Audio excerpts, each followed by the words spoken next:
Rafa Rius, buenos días. Hola, Manolo y nuestros oyentes, buenos días.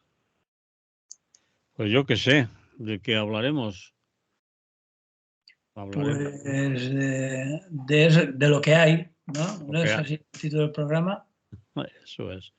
Pues lo que hay, a ver, de Teníamos un tema pendiente de la semana pasada que no nos qué. dio tiempo, que era el tema del avance de la derecha en Nueva Zelanda. Pues vamos allá. Nueva Zelanda, la derecha también avanza en las antípodas, dices. Pues Sí, de Nueva Zelanda yo creo que todavía no habíamos hablado nunca, ¿no? Como está tan lejos, porque además es curiosa. Nueva Zelanda, que como curiosidad en lengua maorí, que es la lengua de los aborígenes, se llama Aotearoa y que tiene una traducción muy bonita. Es la tierra de la gran nube blanca.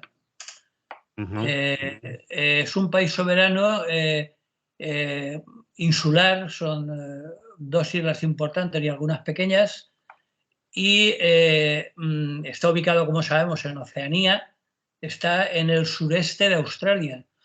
Y curiosamente es uno de los vestigios que quedan del Imperio Británico porque está constituido por una monarquía parlamentaria. El monarca es Carlos III, ujú. que aparte de ser el nombre de un conocido coñac jerezano, es el rey de Inglaterra. Sí, es verdad. No tiene nada que ver, pero bueno, es así. Y que, bueno, como digo, está formado por dos grandes islas, la norte y la sur, y, bueno, un buen número de islas menores, ¿no? Incluye las islas de Cook y de Niue, que son estados autónomos libremente asociados, que se dice. Un archipiélago de pequeñas islas, el archipiélago de Tokelau, e incluso tiene un trocito en la Antártida, la dependencia antártica de Ross. Mm, Bueno, pues eso es Nueva Zelanda. La capital, si lo recordamos, es la ciudad de Wellington. Hay otra segunda importante que es la de Christchurch y la capital está situada en la isla norte. Nueva Zelanda, bueno, es notable por su aislamiento geográfico, porque curiosamente en las antípodas de España las solemos situar en Australia. Siempre decimos, hombre, Australia está en las antípodas. Pues no exactamente. Las antípodas están situadas con exactitud exactamente en Nueva Zelanda, que está lejos de Australia, ¿no? Está a 2.000 kilómetros al sureste de Australia, ¿no? mm. Con el llamado mar de Tasmania. Y cerca, sus vecinos más cercanos son las islas de Nueva Caledonia, de Fiji y de Tonga, ¿no? La mayor parte de la población actual de Nueva Zelanda es de ascendencia europea. Son, como en el caso de Australia, han sido emigrantes europeos los que actualmente constituyen la mayoría más numerosa. También hay asiáticos y polinesios como minorías significativas, especialmente en las zonas urbanas, y luego una minoría muy castigada, muy perseguida y muy racializada, que es la minoría maorí, que son los aborígenes, vamos, tampoco es que aparecieran allí desde siempre, tiene ahora aproximadamente como unos 1000 años aproximadamente que se establecieron allí y que, como digo, son los maorís. Eh, Tiene tres idiomas, entre ellos el maorí, pero el idioma más hablado allí es el de la metrópoli, ¿no? El inglés. El jefe de Estado, como digo, es Carlos III. Tiene todavía allí, tiene un gobernador general, que es el representante del jefe de Estado, pero bueno, es una monarquía parlamentaria como en Inglaterra. eh, no pinta nada. En Inglaterra incluso yo diría que casi menos que en España, pero el poder ejecutivo, eso sí, está ejercido por el gabinete ministerial y el primer ministro, ¿no? Ujú. Bueno, pues lo traía a colación con lo del avance de la derecha, ¿no? Porque en 2017 el Partido Laborista de Nueva Zelanda, es decir, el Partido Socialdemócrata, por entendernos, volvió al poder después de 9 años en la oposición. Y bueno, hace poco hubo unas elecciones y es curiosa la historia del periodo en que estuvo en el poder el Partido Laborista, ¿no? Porque parecía inevitable una cuarta derrota electoral de los conservadores, ¿no? Pero el líder del partido, que era muy, muy desconocido, hacía poco que estaba en el liderazgo, Andrew Liddell, pues en esta legislatura había cedido su puesto a una mujer que se hizo, cosa rara en la política neozelandesa, se hizo bastante popular en el mundo entero. Una tal Jacinda Ardern. Con ella la popularidad del Partido Laborista se había disparado. Bueno, había muchedumbres en sus mítines. Adelantó en sus sondeos al Partido Nacional de Nueva Zelanda, que era el equivalente a lo que aquí sería el Partido Popular, un partido de derecha o de centro derecha. Y parece ser que esta mujer, Ardern, tenía carisma y aparte de que se manejaba muy bien en las redes sociales, ¿no? Por supuesto, como todos, pues había prometido cambios. Y sobre todo lo más importante es que cortaba por lo sano con la ortodoxia capitalista y neoliberal a la cual el país se había apuntado hasta entonces, ¿no? Llegó a decir, el neoliberalismo ha fracasado.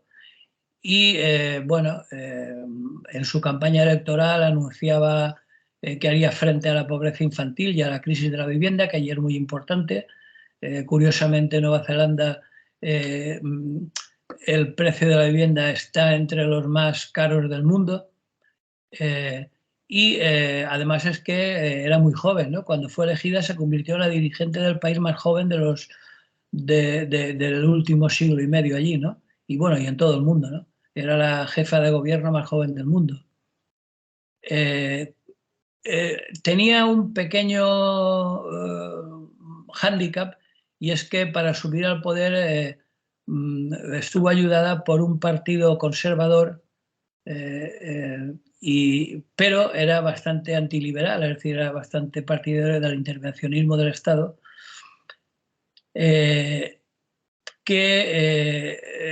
se llamaba, y eso ya olía bastante mal, Nueva Zelanda primero. Eso ya nos olía un poco a extrema derecha, como luego han visto en estas últimas elecciones, ¿no? Porque 6 años después de esto, el laborismo neozelandés ha sufrido una derrota estrepitosa. En octubre pasado, que fueron las últimas elecciones, tuvo el 27%, menos del 27% de los votos, y el nuevo primer ministro es de nuevo un conservador, un millonario, un tal Christopher Luxon, un empresario que, bueno, es el partido más derechista que ha tenido el gobierno de Nueva Zelanda en lo que va de siglo, ¿no? El partido mayoritario es este que he comentado antes, el NZNP, es decir, el Partido Nacionalista de Nueva Zelanda, y a él se ha unido este que comentaba hace un momento, el de Nueva Zelanda primero, porque lanzó una campaña en la que atacaba el postureo ético de la mayoría precedente, ¿no? De la cual, por otra parte, formaba parte, es decir, que atacaba a una mayoría a la que ellos mismos apoyaban, pero bueno, incongruencia de la extrema derecha. Esto ha ocurrido porque en enero del año pasado, la mujer esta, Ardern, dimitió de improviso por cuestiones personales. Alegó una situación de agotamiento personal, ¿no? Se ve que estaba ya superada por las circunstancias y su sustituto, que como digo era muy poco conocido, tal Chris Hipkins, bueno, pues se ha limitado a echar la culpa del fracaso escolar, o casi más bien un auténtico batacazo electoral, pues a las consecuencias de la COVID-19, al drástico aumento del coste de vida, pero parece ser que la derrota también deriva de un fracaso político, ¿no? Arden, como digo, se había situado de una manera muy favorable en la escena internacional y bueno, a pesar de que su imagen intentó convertirla además no solo en retórica, sino en acciones concretas, realmente tuvo algunas intervenciones en la política nacional muy poco coherentes y lo cierto es que el laborismo ha dejado tras él una ocasión perdida que algunos califican de histórica para la izquierda neozelandesa, ¿no? Porque la conversión del país al neoliberalismo ha vuelto con brutalidad. Es decir, mientras los laboristas defendían un Estado social al estilo de los laboristas británicos de los años 50 y 60, defendía un Estado donde hubiera una preocupación por los temas sociales y intentaban imitar los laborismos europeos, tanto el británico como los escandinavos en los años 60 o 80. Pero a partir de los 80 el laborismo pues parece ser que renegó de dicha tradición y transformó una de las economías más protegidas del mundo en una especie de bazar, ¿no? Es decir, desreguló por completo las finanzas, aquí era el que más pueda para él, ¿no? Privatizó los bienes de propiedad pública, en fin, lo de siempre, ¿no? Los votantes ya lo habían desalojado del poder en el año 90 para dárselo a este partido de derechas, ¿no? El Partido Nacional. Y bueno, por supuesto, el Partido Nacional profundizó en las políticas neoliberales. La pobreza se agravó considerablemente, mientras que, como en casi todas, bueno, en todas las políticas neoliberales suele ocurrir, pues las desigualdades sociales se ahondaron de manera espectacular, ¿no? En 2017, cuando por fin ganaron otra vez los laboristas, los gastos sociales se habían reducido muchísimo e incluso eran inferiores a las normas fijadas por la OCDE, ¿no? Y como decía, los precios de la vivienda estaban entre los más prohibitivos del mundo. Es curioso y no se conoce mucho, pero la población de lo que se llama homeless, es decir, de personas sin techo en Nueva Zelanda, se encuentra entre las más altas del mundo, ¿no? Porque la vivienda parece ser que, como digo, es prohibitiva. Bueno, pues en esas circunstancias parecía que Arden, antes de su dimisión, pues intentaba acabar con esto. Había calificado incluso el capitalismo de un flagrante fracaso. Es decir, era una política nada revolucionaria, pero en cualquier caso decididamente socialdemócrata, sobre todo en ámbitos como el de la vivienda, ¿no? Entonces, bueno, prometió reducir la pobreza infantil, financiar la construcción de 100.000 viviendas sociales en 10 años, pero parece ser que se encontró con la dura realidad y no pudo cumplir todas estas cosas, ¿no? Es decir, renunció también a su proyecto de poner un impuesto a las plusvalías del capital y bueno, pues el caso es que se vio tan acorralada que se ve que personalmente se encontraba deprimida o lo que fuera. El caso es que estando en el ejercicio del cargo dimitió, que es algo también bastante insólito, ¿no? Y el que la ha sustituido, pues pues no tenía, parece ser, mucho predicamento, tampoco ha tenido demasiado tiempo para reaccionar, apenas un año, y bueno, todas estas cosas que pretendían los laboristas, como elevar el salario mínimo, aumentar el gasto social, descarbonizar el transporte, que allí parece ser que todavía se utiliza mucho el carbón, plantar árboles, que también parece que es un problema bastante importante, que la desertización de algunos lugares de las islas, y bueno, grabar a las grandes fortunas, etcétera. Pero bueno, curiosamente el programa se llamaba el Kiwi Build, es decir, la construcción kiwi, ¿no? Vale. Que es el símbolo de Nueva Zelanda, Sí. la fruta y el animal ese del kiwi. Mm. Bueno, el caso es que esto fracasó.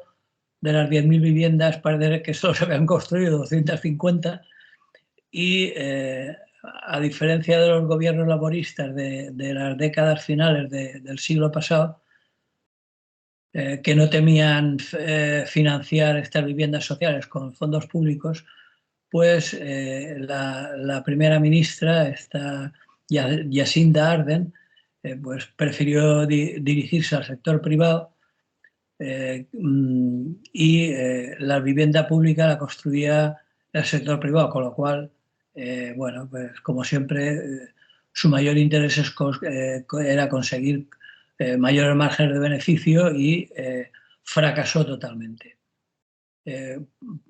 Por si fuera poco todo esto, por si faltaba algo, hace 4 años, el 15 de marzo de 2019, había ocurrido un grave acontecimiento que marcó mucho la política de Nueva Zelanda. Y es que un supremacista blanco había asesinado a tiros a 5.000 fieles de la mezquita de Christchurch con un rifle de asalto. Entonces eso era una isla, bueno, y sigue siéndolo en realidad, totalmente pacífica, los índices de delincuencia son muy bajos y eso conmocionó gravemente a la sociedad neozelandesa, ¿no? Uh-huh. De hecho, el primer ministro llegó a declarar que la historia de Nueva Zelanda había cambiado para siempre. Bueno, se reforzó el gasto en seguridad, etcétera, etcétera, ¿no? Incluso llegaron a aprobar una ley que prohibía la posesión de armas, porque allí, como en Estados Unidos, la posesión de armas era libre. Uh-huh. Se retiraron más de 60.000 armas. Incluso Jacinda Ardern llegó a aparecer en algunos actos portando un hijab, que eso era bastante, bueno, como de especie de solidaridad, ¿no? Llegó a tener, como digo, una gran popularidad, ¿no? La primera ministra, pero incluso desde el punto de vista global, algunos medios informativos llegaron a proponerla un poco como la respuesta global a Donald Trump, ¿no? Es decir, frente a las políticas de Donald Trump, la posibilidad de una política laborista dentro del marco habitual de las políticas oficiales, ¿no? Pero se proponía como respuesta positiva, digamos, y que funcionaba respecto a las políticas que había implementado Donald Trump. Bueno, pues ahora, con Jacinda Ardern dimitida y su candidato en horas bajas, han perdido estrepitosamente las últimas elecciones y la derecha más extrema ha vuelto otra vez al poder, ¿no? Porque además la derecha actual o la derecha que ha subido al poder no es la que había en anteriores ocasiones, sino que es una derecha que, apoyada por el partido nacionalista de Nueva Zelanda primero, se ha corrido hasta casi poder considerarse como de una derecha extrema, ¿no? Es decir, se dedica a conceder ayudas y subvenciones a las empresas. Los trabajadores están en horas bajas, sobre todo los sindicatos, porque las subidas salariales son inexistentes.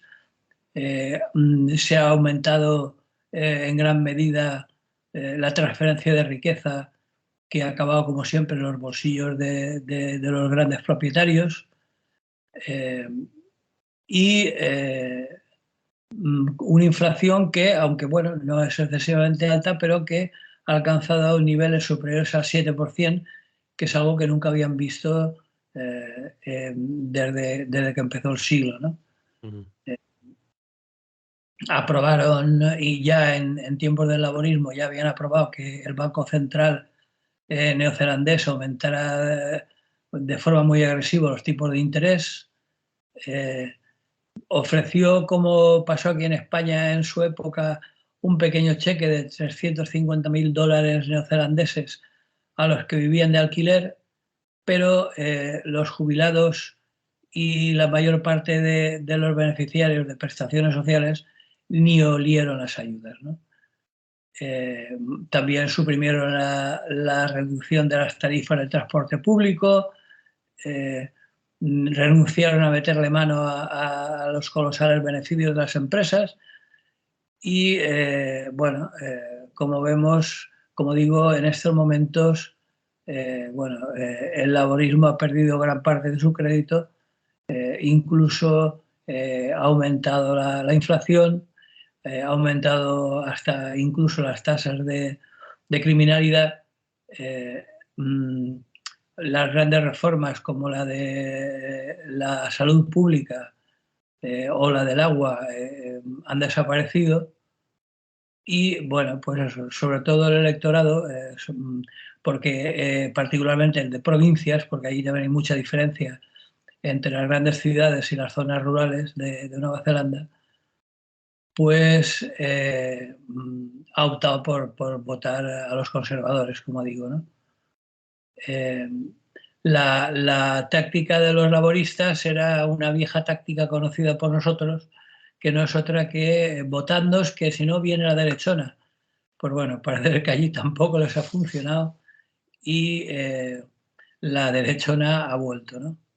De hecho, los grandes problemas, como por ejemplo de la vivienda, están peor que cuando Jacinda Ardern tomó el poder, ¿no? El laborismo. De hecho, hoy tener un techo cuesta más que cuando ella asumió el cargo, ¿no? El 1% de los neozelandeses poseen un cuarto de la riqueza del país. La lucha contra el cambio climático prácticamente ha desaparecido del programa, ¿no? Incluso ya en tiempos laboristas dejaron de luchar contra lo más habitual, que era, por ejemplo, el sector primario, la agricultura y la ganadería industrial, en grandes superficies. Como anécdota curiosa, hay que recordar que ya hace bastantes años apareció una noticia que situaba a Nueva Zelanda, que tiene una gran cabaña bovina, como uno de los principales responsables de la emisión de gases de efecto invernadero, de CO2, ¿no? Porque parece ser que los gases intestinales de sus vacas producían una enorme cantidad de gas de CO2, ¿no? Bueno, anécdotas aparte, el caso es que en estas últimas elecciones el partido de derechas, que como digo está apoyado por el Partido Nacional de Nueva Zelanda primero, que es de extrema derecha, pues tiene una mayoría bastante consolidada. Y uno de los que lo han sufrido han sido los pobladores autóctonos. Hay un pequeño partido, pequeño porque son minoría, que son el partido que defiende los intereses y los derechos de los maoríes, el Maori Party, que es un partido de izquierda. Y bueno, lo único que está haciendo en estos momentos es que ya está convocando manifestaciones nacionales, porque el gobierno actual, el gobierno conservador, está tratando de redefinir y reformular el Tratado de Waitangi, que es una especie de constitución neozelandesa, ¿no? Que es el documento fundador de Nueva Zelanda, ¿no? Y bueno, y están haciendo lo que era de prever en un gobierno de extrema derecha, ¿no? Reducir las dimensiones del sector público, abolir las negociaciones colectivas sectoriales, reducir los impuestos sobre la propiedad, debilitar los derechos de los inquilinos, volver a reintroducir las prospecciones petroleras y gasísticas, incluso en el mar, ¿no? Así que bueno, la situación actual es que se ven amenazados los modestos logros de los laboristas en años anteriores, ¿no? Además, un futuro inmediato bastante oscuro se está dejando caer sobre la izquierda neozelandesa. Una noche que tiene todo el aspecto de que será muy larga. Después de las últimas elecciones parece ser que la izquierda moderada, es decir, los laboristas o los socialdemócratas neozelandesas, están en horas bajas y, como decía en el titular, la extrema derecha también avanza en las antípodas. Bien, eso sería un poco el resumen. Muy bien, pues nos hemos enterado de lo que pasa en un país muy lejano desde aquí, del que apenas sabemos o nos cuentan. Sabremos o sabrán quienes siguen más su política y su historia, pero nos cuentan muy poquito de lo que allí ocurre, si no ocurre algún hecho extraordinario, ¿no? Sí, por eso a mí me gusta de cuando en cuando irme de viaje figurado a países que normalmente no, de los que no conocemos mucho o que No no so- suelen estar en las noticias habituales, ¿no? Muy bien. No sé si lo has dicho en algún momento y no he prestado la atención suficiente. ¿Cuántos habitantes tiene Nueva Zelanda? No lo recuerdo, tengo aquí el dato ahora, pero bueno, debe Ah, de andar por entre los 10 a 12 millones, una cosa así, ¿no? vale. No está muy poblada. Tiene grandes zonas vírgenes todavía, ¿no? Es un lugar, yo, bueno, solo tengo unos amigos que han viajado hasta allí, pero según cuentan, tiene regiones muy hermosas, ¿no? Recordemos que está en el hemisferio sur a una altura en un paralelo muy similar al de España en el hemisferio norte, ¿no? Por eso son nuestras antípodas, evidentemente. Y por lo tanto es un clima que podríamos llamar mediterráneo, por entendernos, ¿no? Eh, con inviernos no demasiado fríos y veranos no demasiado cálidos, ¿no? Eh, y bueno, eh, la política tradicional allí, aparte de la anécdota de que todavía tienen un vínculo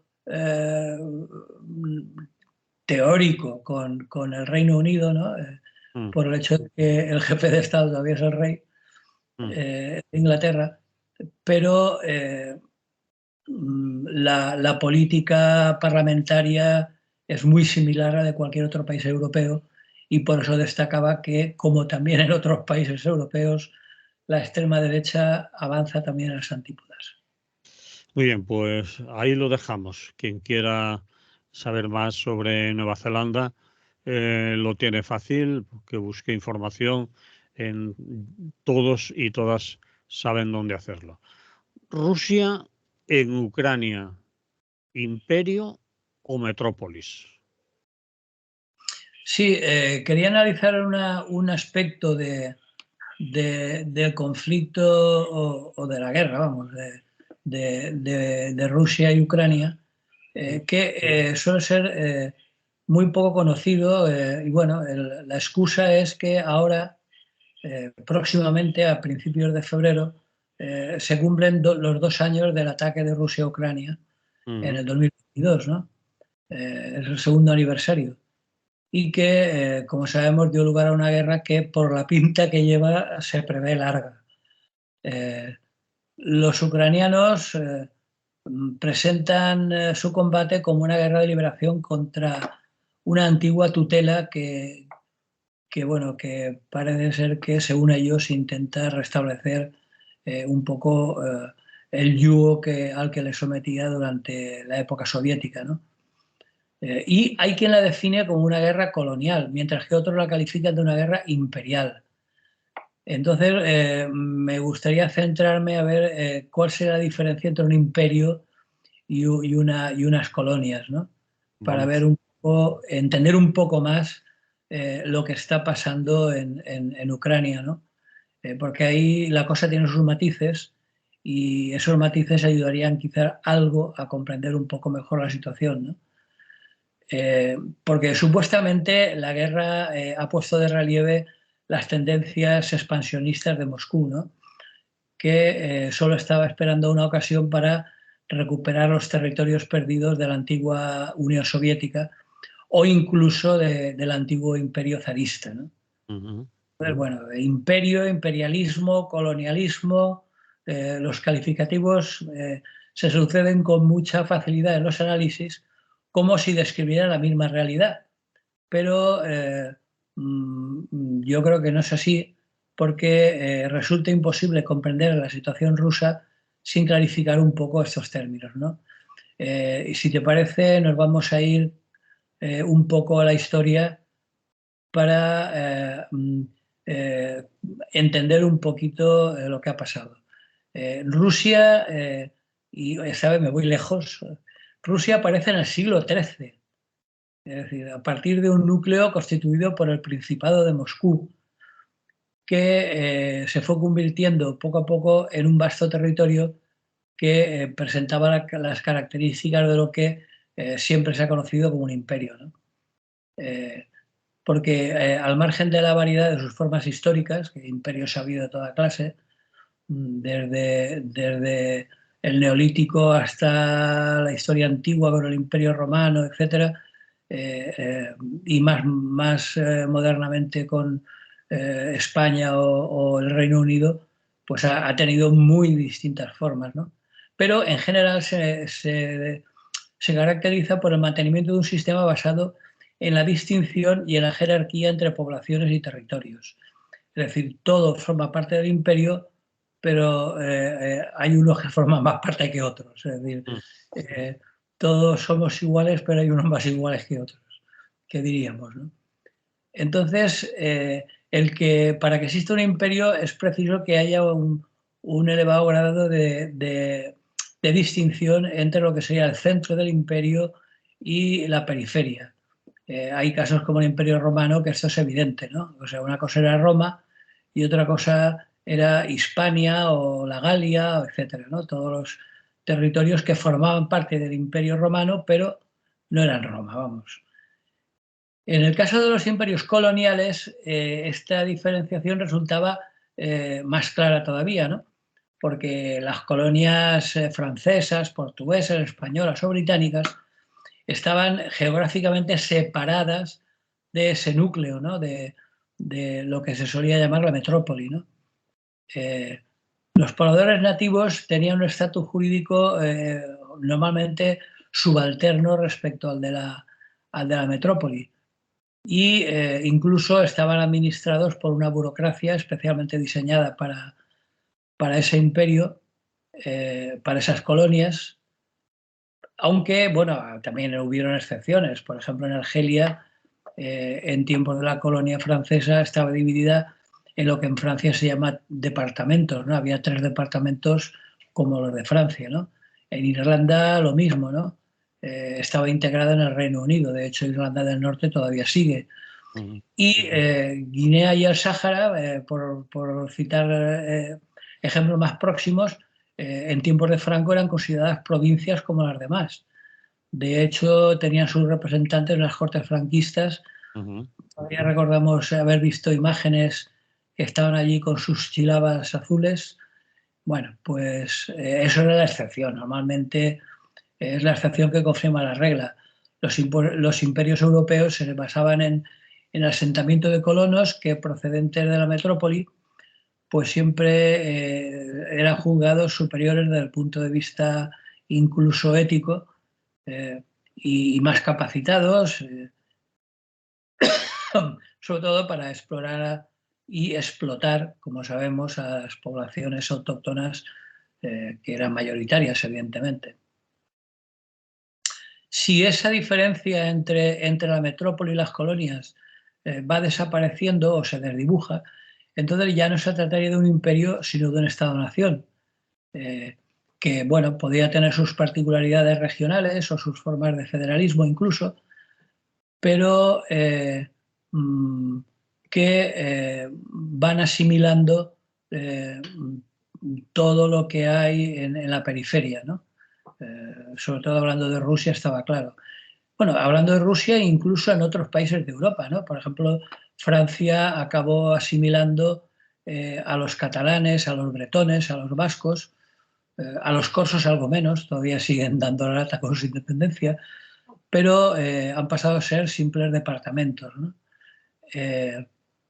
En España es algo más vacilante, como demuestra la vitalidad que todavía tienen los independentismos catalán y vasco, pero dicho de otro modo, la metrópoli que proyectaba su dominio hacia el exterior, hacia sus colonias, fue ella misma producto de un proceso paralelo de unificación nacional en distintos grados, ¿no? Es decir, que tampoco es que ni el Reino Unido, que por eso se llama Reino Unido, porque es la unión de varios reinos, ni en el caso de España, como hemos visto en Galicia, Euskadi o Cataluña, en su propio territorio la metrópolis tiene también sus diferencias, ¿no? Bueno, pues esto se puede aplicar subiendo un poco las dimensiones y de manera diferente, claro. En el caso de Rusia, porque en Rusia no había una diferencia de un continente a otro, como en el caso de las colonias, de las metrópolis europeas, sino que había se extendió sobre una continuidad territorial. Y por eso el Imperio ruso tenía rasgos muy, muy singulares, ¿no? Incluso las clases dirigentes rusas no tenían la noción de que aquello fuera un imperio, y menos aún un imperio colonial, porque a pesar de las enormes dimensiones, recordamos que Rusia se extiende desde las orillas del Báltico hasta la Siberia Oriental, hasta el Pacífico, y a pesar de la diversidad de los pueblos y las culturas que estaban reunidos bajo la corona zarista, esa expansión territorial se fue operando de manera progresiva y integrando a las élites locales, como por ejemplo el caso de los famosos cosacos en el siglo XVII, en la actual Ucrania, que bueno, se alió con Moscú antes de perder su autonomía, y con la única excepción de los judíos, que, como en tantos casos, permanecieron aislados y confinados en unas zonas de residencia específicas, ¿no? Sobre todo en los extremos occidentales de Rusia. En el seno del Imperio ruso no existía una condición jurídica subalterna basada en criterios raciales o étnicos.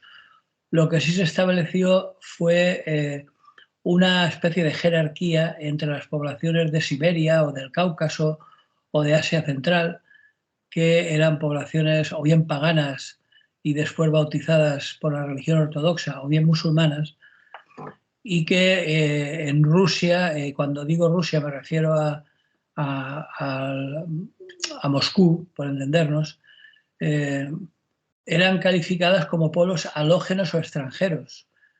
Incluso tenían en ruso una palabra que los designaban, ¿no? Inoroditsi, y que solamente se consideraban rusos propiamente a las poblaciones eslavas, ¿no? Polacos, ucranianos, bielorrusos.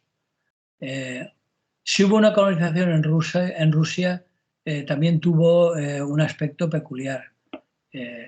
el término de colonos estaba reservado incluso a algunos colonos alemanes que habían llegado a Rusia en el siglo XVIII para colonizar con sus conocimientos agrícolas y técnicos las amplias llanuras rusas, productoras sobre todo de cereales, ¿no? Y luego también algunas otras migraciones curiosas, como la de los serbios y los griegos, que también en el siglo XVIII se les pidió que colonizaran la región del Mar Negro, ¿no?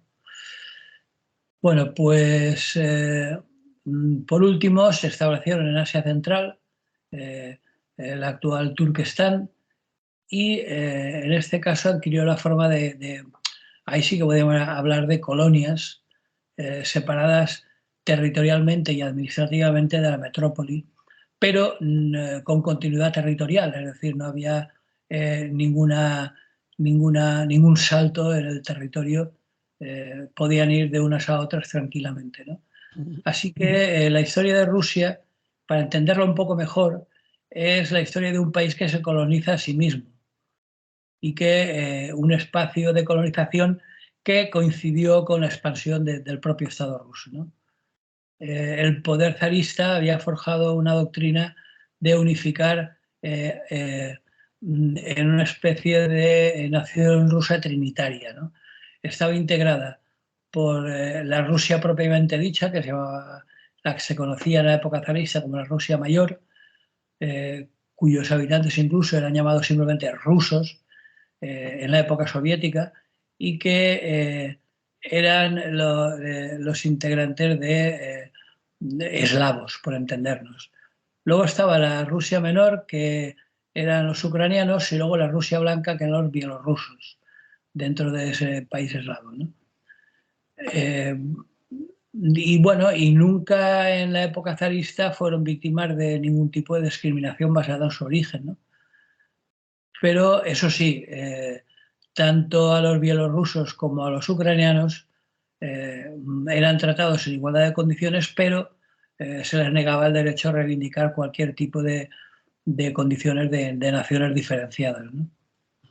En Ucrania empezaron ya en la segunda mitad del XIX a surgir movimientos defensores de la idea de la nación ucraniana, ¿no? Y el poder central zarista reaccionó con una política de rusificación, es decir, de integrar más todavía, sobre todo desde el punto de vista lingüístico y cultural, a Ucrania y a Bielorrusia, ¿no? Incluso llegaban a considerar el idioma ucraniano como una variante, una especie de dialecto, ¿no? Una variante popular y rural del ruso. Pero bueno, no había en aquel momento una enseñanza primaria universal. El analfabetismo era mayoritario, y esta rusificación solo se produjo prácticamente en el ámbito de las ciudades, ¿no? La población campesina, que era mayoritaria, sigue usando el ucraniano y sintiéndose diferentes del imperio zarista. Así llegamos a 1917, que como sabemos el imperio se derrumbó, tanto por el peso de la Primera Guerra Mundial como por la Revolución de Octubre, y bueno, fue un periodo propicio a la multiplicación de reivindicaciones nacionales. Esta guerra civil rusa entre el Ejército Rojo y el Ejército Blanco fue también el tiempo en Ucrania de la Magnovichina, que se hizo muy famosa, ¿no? Que fue el abortado intento de Néstor Magno de crear una red de colectividades anarquistas que rápidamente fueron sofocadas por el Ejército Rojo, ¿no? Y a raíz del triunfo de ese Ejército Rojo, Lenin propuso, bueno, más que proponer, impuso una respuesta a la cuestión nacional. Calificó el antiguo imperio zarista como una prisión de naciones, es decir, eran naciones que habían estado oprimidas en el imperio zarista. Y así fundó la URSS, Unión de Repúblicas Socialistas Soviéticas, Unión de Repúblicas, que por lo tanto se consideraba como una especie de federación de repúblicas que formalmente eran independientes. Formalmente. Claro, hay que recalcarlo de formalmente porque en la práctica sabemos que era todo retórica. O sea, la Unión Soviética era una unidad indisoluble, vamos. En ella se reconocían teóricamente los derechos de sus minorías, pero claro, poco después llegó Stalin y ahí ni derechos de minorías ni de mayorías. Ahí no habían simplemente derechos para nadie.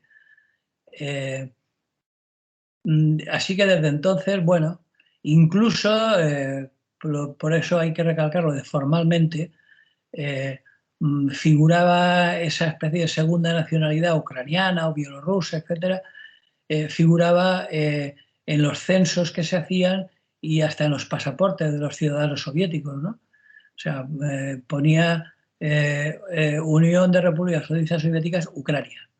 Es decir, de hecho, eso fue lo que tras la disolución de la Unión Soviética se produjo rápidamente. Bueno, hubo una reunión a principios de los 90 para inaugurar una nueva forma de relación, digamos. Hubo una reunión en Bielorrusia en una especie de ceremonia de autodisolución firmado por esas tres repúblicas eslavas, Rusia, Bielorrusia y Ucrania. Y incluso los analistas que estudian la época señalan que tanto para Bielorrusia como para Ucrania la independencia fue menos fruto de una voluntad popular de poner fin a una ocupación soviética, como por otra parte sí que había pasado en los estados bálticos, en Estonia, Letonia y Lituania, que ahí sí que tenían claro que querían desalojar a los rusos.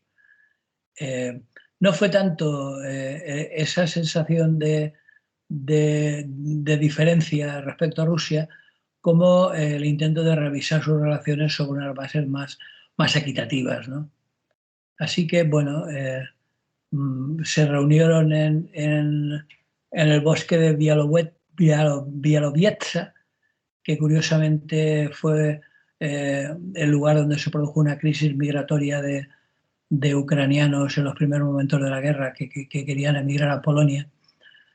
Bueno, pues ahí se reunieron el Estado bielorruso, el Estado ucraniano y el Estado ruso propiamente dicho, que por aquel entonces estaba dirigido por un tal Boris Yeltsin, del cual la gente ya no se acuerda mucho, ¿no?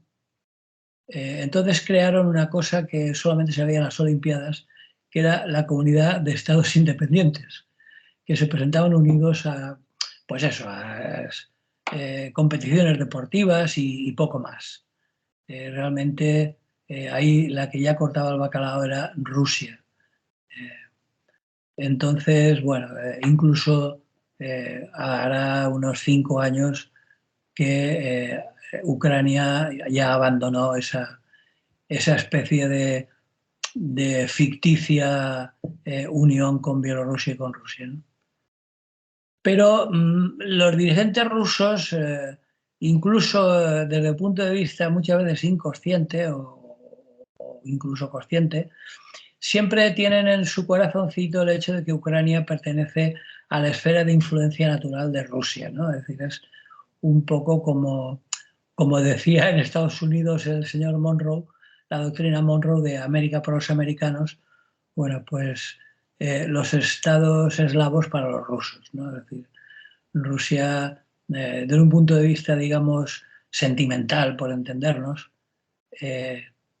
consideran que todos esos países, en el fondo, pertenecen al área de influencia rusa, ¿no?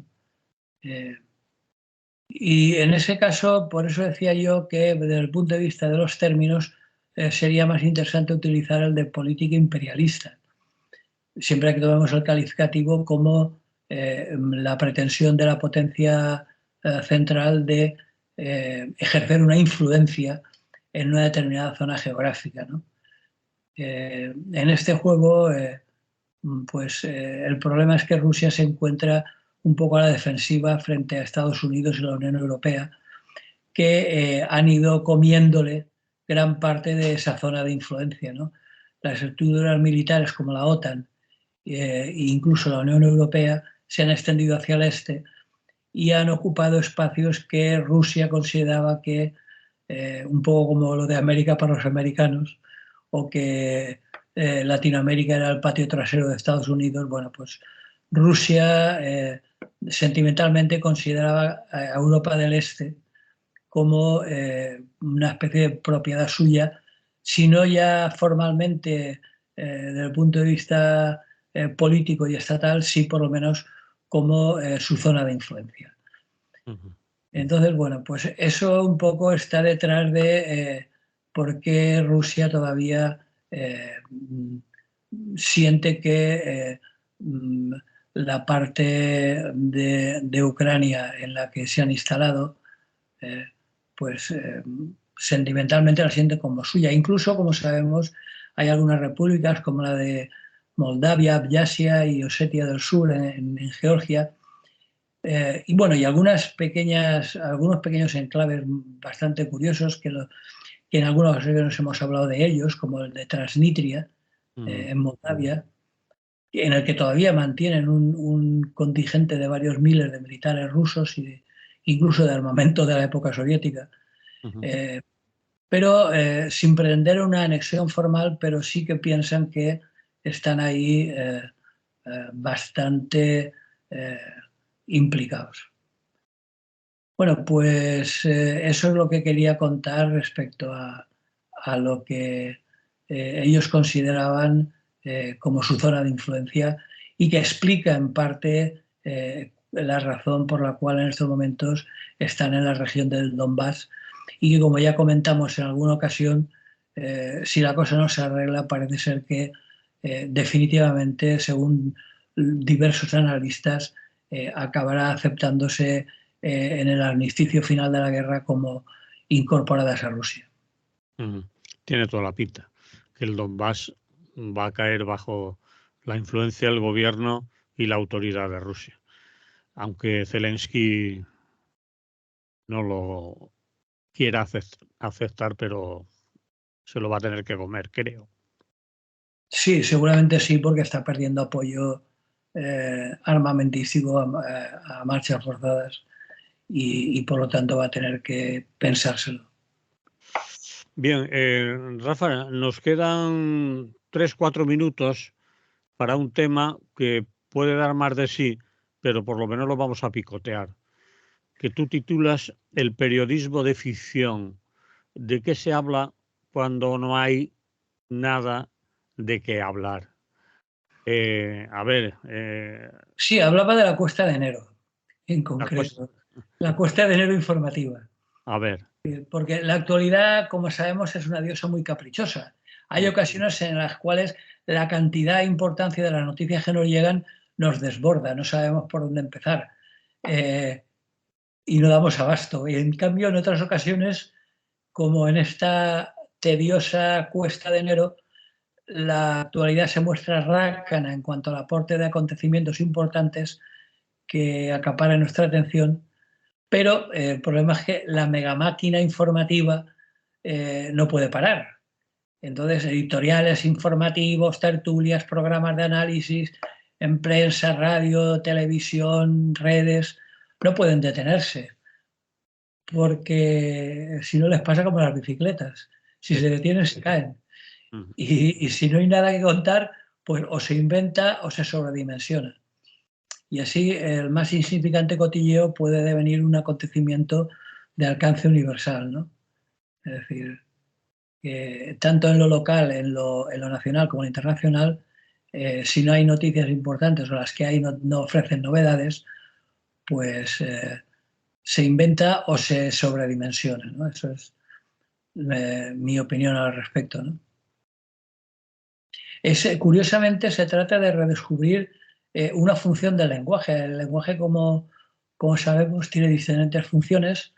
La principal es la función representativa, que es la que cuenta cosas, pero también hay una función de la que no se suele hablar mucho, que es la función fática, que es aquella, popularmente se la conoce como el lenguaje del ascensor. Es decir, eso que a veces en los ascensores cuando no sabemos qué decir y subimos con un desconocido, con un vecino que no tenemos confianza, pues ¿qué? ¿Muy plurado? ¿Qué? Bueno, pues no sé, ¿qué tal? Pues mira, ¿cómo va todo? Bueno, vamos tirando. Y has estado hablando varios...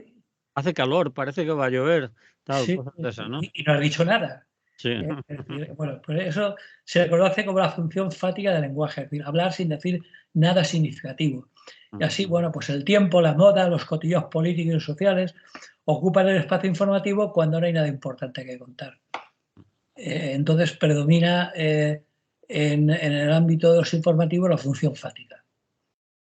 Eso Vale, es lo que que quería aunque poner. algunos dirían que estos días, no sé si se le puede llamar función fáctica al lenguaje, bueno, a lo que están charlando.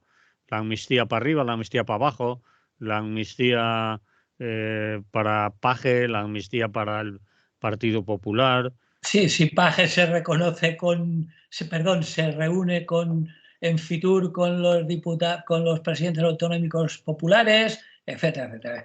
Eso yo es lo que yo lo englobaba dentro del término cotilleos, porque Cotilleo. realmente las modificaciones de la ley de amnistía se van a hacer desde mi punto de vista sí o sí, tampoco tienen tanta importancia una vez admitido lo más evidente. Ahora van todos a por el constitucional porque han perdido la mayoría de derechas y bueno, pero para mí son cuestiones menores puesto que la resolución de todas esas cuestiones está clara. Entonces, ¿de qué sirve marear la perdiz? Pues no sé. Yo eso, por eso decía que está dentro de la función fática del lenguaje y por eso preguntaba yo de qué se habla cuando no hay nada de qué hablar, ¿no? Nada significativo, evidentemente. Siempre hay cosas, siempre se le puede sacar punta a lo más insólito, ¿no? Pero en general no hay cuestiones realmente significativas.